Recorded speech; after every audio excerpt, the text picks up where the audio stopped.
Some of the things you hear me talk about, I talk about them because I am convinced that I have to start with the parents of Kenya. Na nasema hiyo kwa sababu juzi nimepatana na principals wote wa Kiharu. Wametumiwa circular mrefu na serikali, na wanataka waongeze school fees ya day scholars. Ati vile mzazi amekuwa akilipa aongezewe 9,370 shillings from January of this year.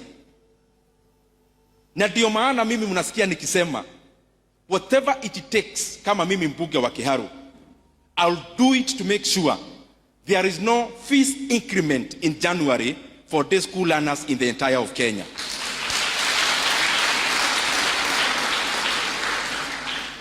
Na mimi nataka niulize my colleagues, vile mnajua sasa bunge hakuna opposition in the real definition of it, because wale walichaguliwa upande wa serikali wa opposition haijulikani ni nani na ni nani, kwa sababu mnajua sasa kuna mipango ingine iliendelea. And I have said this, mimi kama mbunge wa Kiharu, even if I'll be the only solitary voice in Kenya to stand for education and the right thing, I'll do it and pay the price.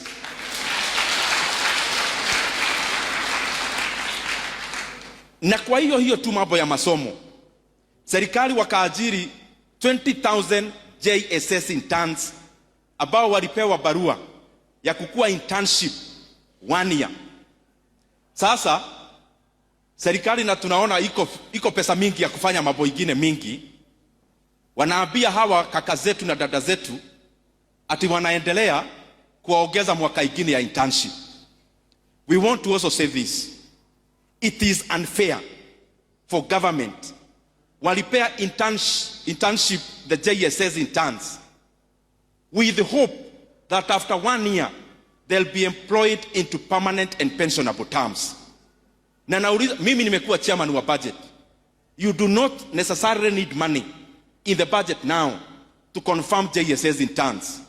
You can use an article called Article 223 where you can use the money, urete bunge baadaye tuipitishe. Na ndio naambia Ministry ya Elimu na TSC, kindly confirm all the JSS interns into permanent and pensionable terms in January of 2026. We cannot pay a graduate 17,000. Some of them have actually gone ahead even to commit suicide, as I'm told by their officials. Because 17,000 as a graduate, unashindwa kama ni ya fare, ama ni ya kulipa nyumba, ama ni ya kufanya kazi gani. So JSS interns kwa heshima wakuwe confirmed. These are young people with young families. It is important we confirm them. The very last thing I want to say, mimi provost vile umesema na muendelee kuniombea. I pray all the time nisifanye siasa ya fitina. Just speaking because I need to speak. So when you hear me talk about anything, there is a lot of things you can talk about as a politician in Kenya. You can talk about weather, you can talk about many things. When you see me choosing a few things to talk about, it is because I have more information than there is in the public domain. Na kitu ile nataka kusema ikiwa ya mwisho.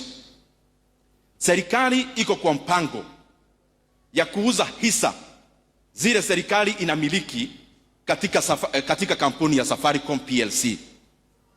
Na wanauza hisa moja kwa shilingi 34 shillings.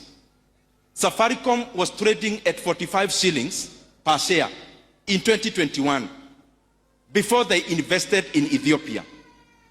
How can you convince Kenyans that you can sell a plot of land for 450,000 shillings? I'm talking about it figuratively, you to understand. Atuende pahali ununue ploti inauzwa for 50,000 shillings. Mwishowe after 3 years ama 4 ujenge flat ambayo inachukuliwa rent katika hiyo ploti umenunua. Ile shamba ulinunua for 50,000 na umejenga ploti na inachukuliwa rent, ati mwishowe after 4 years ukuje utuambie hiyo ploti pamoja na nyumba ati ni 340,000. Inawezekana? And then you tell us about market prices. I have experience in the capital markets in Kenya. And for sure I know the people who represented the government in this deal, probably some of them are actually not government employees. And some of them were not contracted to negotiate on behalf of government. And maybe even those people, there are things they do with the buyers. Mimi nauliza kwa heshima, let us not rush the sale of 15% stake in Safaricom. Let us give people a chance to compete. Let us open a competition of bids so that we can have many companies bidding to buy that stake of Safaricom, so that Kenyans can get full value for the stake we have in Safaricom. Safaricom, the 15% stake in government, the entire is 35%. We own it, all of us as Kenyans, because the National Treasury owns those shares on my behalf and on behalf of all Kenyans. And therefore, when I am speaking about Safaricom, I am speaking as a Kenyan more than as a politician. That we can get more money to build roads, more money to build many things in Kenya, kusogeza uchumi mbele. Na kama hakuna self interest, kama hakuna mtu ameweka ubinafsi katika uuzaji wa hisa za Safaricom, what is the secrecy for? Just tell Kenyans, tunauza hisa hii pesa. Pengine wa Kenya watainunua wao wenyewe na bei ya juu kiasi. Or you open up to many other telcos to also bid that share or that stake so that Kenyans can get much more. Na kwa hiyo mimi nahuzunika ati serikali imeenda katika hiyo transaction, ile dividend Kenya ama nchi ya Kenya inafaa ichukue for the next many years. Serikali wakasema sisi hatutaki kugoja, tunataka hiyo dividend saa hii. Mimi nauliza viongozi wa serikali, we must stop concentrating and binding up Kenya with the mentality of the elections in 2027 only. Kenya inahitaji pesa saa hii, in the next 3 years, in the next 5 years. Let us not continue to securitize future government revenue to gain political capital today. Kama ni dividend ya Safaricom, kila mwaka Kenya inahitaji pesa ya kulipa walimu, ya kujenga barabara. Kwa nini tunaitisha upfront, alafu Kenya is losing 15 billion on dividend alone? Why? Hii mambo mimi naongea, and I want to repeat nikimaliza. I have more information than there is in the public domain. And that is why I requested my brother Honorable John Badi. Juzi alisema angetaka tujadiliane hii mambo hata kwa runinga.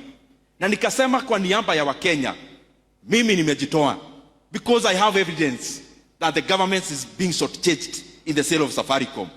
And I'll fight for this matter until our country gets full value of the Safaricom shares. Asanteni sana.